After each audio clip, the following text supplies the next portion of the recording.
Okey, Assalamualaikum warahmatullahi wabarakatuh.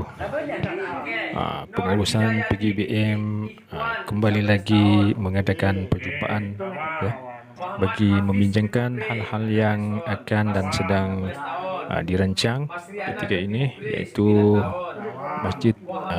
Majlis Sambutan Maulid Rasul ya. Namun perjumpaan pada kali ini agak istimewa ya, kerana kami menerima kunjungan Ustaz Mahmud.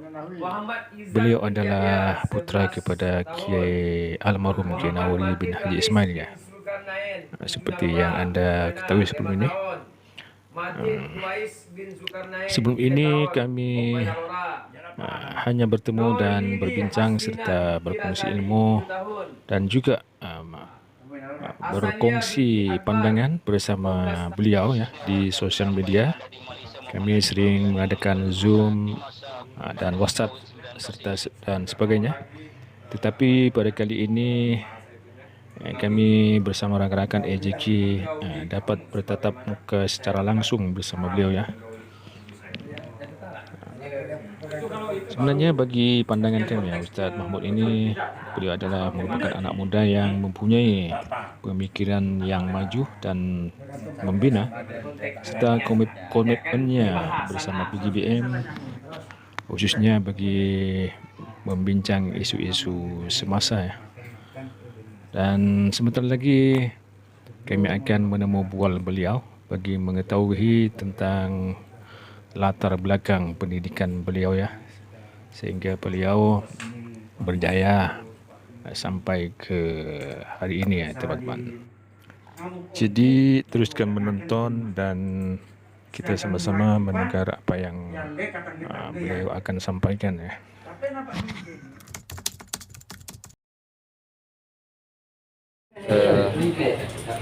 Saya dulu itu ngaji di rumah sendiri pertama, terus ke rumahnya Kiai Solihin, terus ke rumahnya ke tempat langgarnya Kiai Haji Salim Fadli.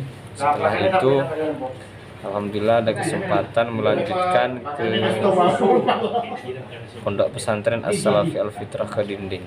Setelah itu kurang lebih 4 tahun di sana. Ada permintaan dari ustadz saya waktu itu untuk mengikuti tes semacam lomba itu.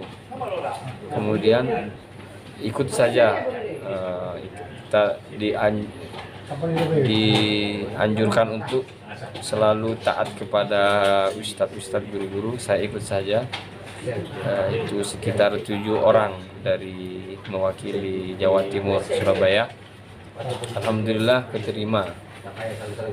Setelah mengikuti lomba tes tersebut, keterima 3 orang dan dibawa ke Jakarta. Setelah yang lulus dibawa ke Jakarta, diuji lagi. Yang lulus sesuai kriterianya akan dibawa ke Turki. Alhamdulillah lulus. Dari ke Dinding ya? Ya, dari ke Dinding lulus. Jadi tinggal sebenarnya 2 orang yang lulus, tapi satunya karena tidak mampu, kata dia sendiri, untuk mengikuti pelajaran-pelajaran yang ada di Jakarta. Kemudian singkat cerita di sana harus persyaratan menghafal Quran. Setelah kurang lebih beberapa tahun di sana, kurang lebih 2 tahun menghafal Quran dan sedikit bekal tentang kitab kuning, terus berangkatlah ke Turki. Persyaratannya memang harus hafal Quran. 2 tahun di sana, terus ke Turki kurang lebih 3 tahun lebih lah, 4 tahun bisa dibilang. Setelah itu dari sana baru ngajar di Jakarta lagi, terus ngajar di Kamboja, ngajar di Vietnam, terus ke Bogor. Terus setelah itu ke perbatasan Jawa Tengah, Jawa Barat, perbatasan Jawa Tengah sama Jawa Timur.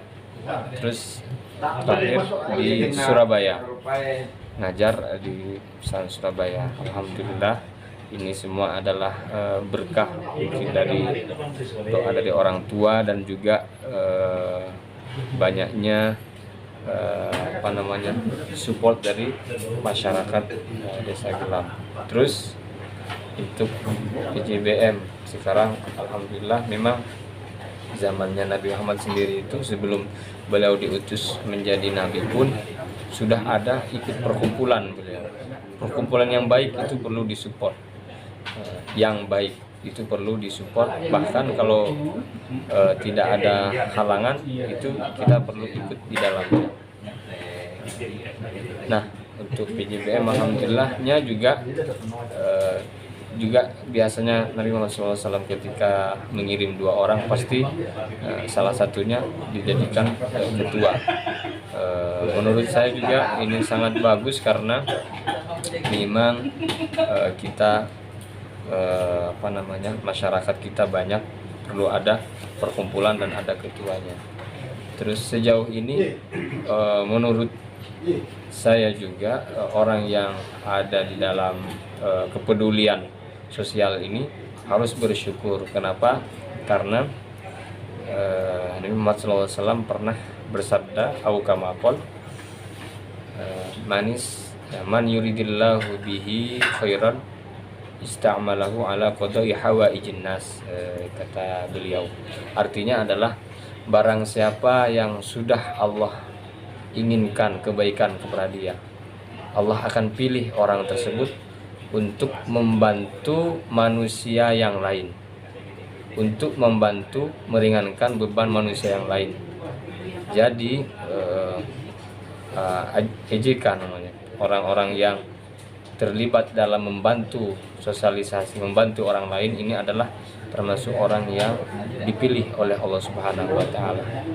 Jadi maknanya harus bersyukur karena sudah dipilih untuk meringankan beban manusia yang lain. Selama itu baik, terus perlu kita support dan kita kerjakan. Dan jangan khawatir, memang dalam setiap sesuatu yang baik pasti ada ujiannya. Itu sudah pasti semuanya. Kalau kita ngaji dalam biasanya dalam pesantren ada kata-kata seperti ini, likulli fir'auna Musa. Dalam perbuatan yang baik pasti ada Fir'aun, pasti ada Musa. Maksudnya ada orang yang baik kepada kita, membantu kita, sama seperti Fir'aun kepada di zamannya Bani Israel, dan juga ada seperti Fir'aun yang buruk. Maksudnya nanti kalau kita buat sesuatu yang baik pasti ada orang yang baik sama kita, mendukung sama kita, ada juga orang yang tidak suka, ada yang orang yang berusaha untuk merusak kepada kita. Itu harus menjadi PR dan harus siap-siap lah, jangan putus asa selama itu baik.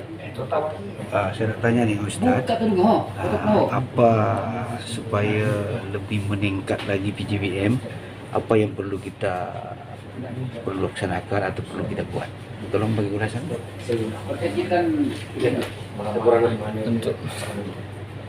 Untuk memperbaiki dan memperbanyak kualitasnya, ya yang pertama memang perlu muhasabah, sebab apa-apa yang sudah terjadi, itu dilihat nanti ini. Seandainya itu memang kurang bagus, kita tidak kerjakan, perbagus lagi, atau yang sudah bagus kita tingkatkan. Dan juga memang semua perkumpulan pasti nanti ada masalah dan ada perbaikan. Itu menurut saya harus tetap jangan bercerai-berai, tetap harus saling membantu, karena kalau sudah satu suara, satu hati, satu jalan, itu pasti akan mendatangkan bantuan yang lebih besar dari Allah Subhanahu wa taala. Yadullahi ma'al jamaah, pertolongan Allah itu pasti akan turun kalau sudah jamaah, kalau sudah berkumpul satu hati, satu gerakan. Itu saja. Terima kasih untuk Ustaz Kamarudin yang telah sudi mendatangi rumah saya sekaligus Namanya Nur Hidayati binti Ikhwan 11 tahun.